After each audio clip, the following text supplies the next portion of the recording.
What are some of the juiciest free fonts on Google in 2022?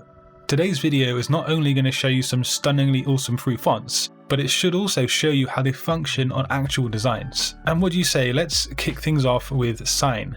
Or I guess it could also be pronounced as Sin. Learn more about the awesome workflow tool Milanote later in today's video, and also how to sign up for free with a no time limit period attached. Anyway, this font family was created in 2017, but recently it's had more styles added to it. The bold and extra bold variants have a very stretched appearance, which is quite trendy as of late if you are following graphic design trends. The regular versions are very solid and they seem to mix retro aesthetics with modern influences. So we have regular, medium, semi-bold, bold, and that extra bold we spoke about. The bolder the fonts in this family, the more stretched they appear. This would be great for headings on social media posts and artwork, websites, and also maybe posters too.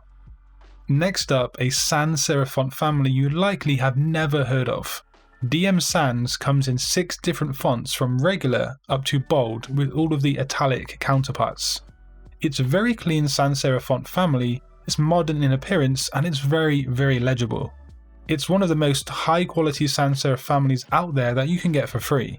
And I would actually put it in the same category as Elrond, and you guys know how much I love Elrond. It really can be used on almost anything from body text, headings, logo type, website designs, and so on. Having such a versatile font family in your font book always proves to be useful. From sans serifs to serif, we have Cormorant. The free download provides 10 fonts and they are very elegant indeed, especially noting the tail on the uppercase Q. You gotta love that tail on the Q.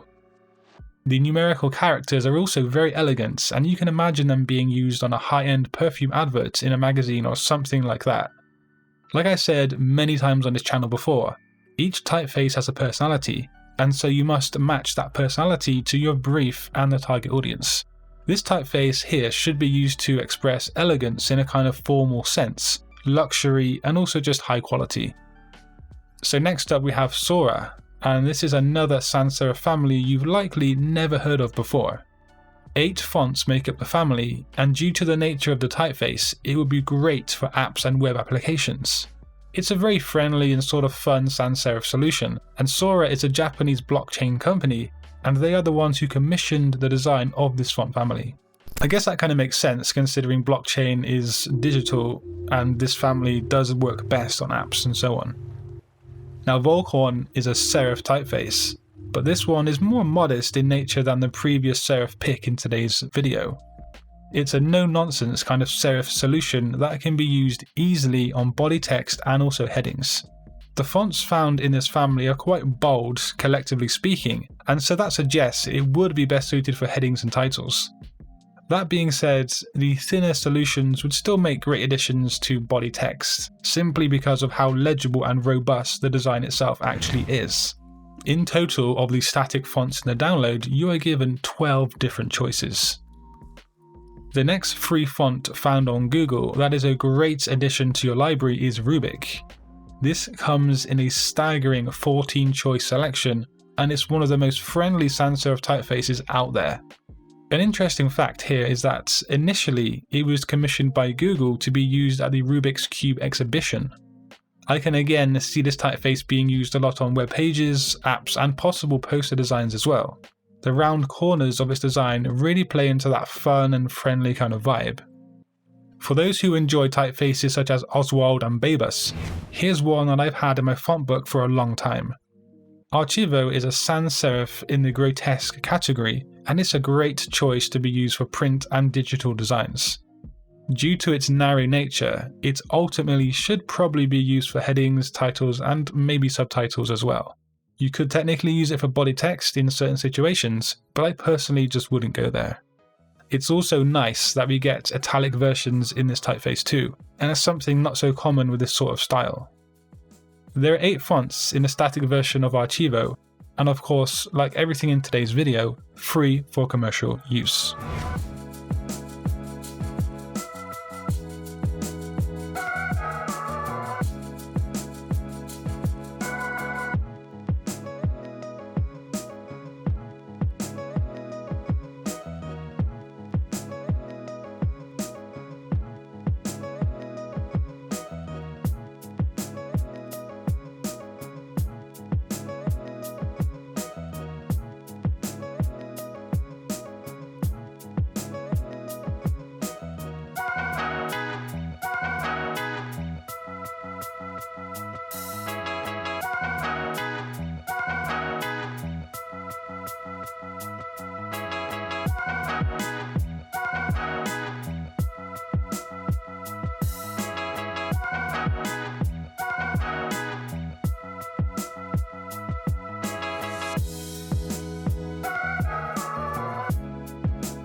So today's video is sponsored by Milanote.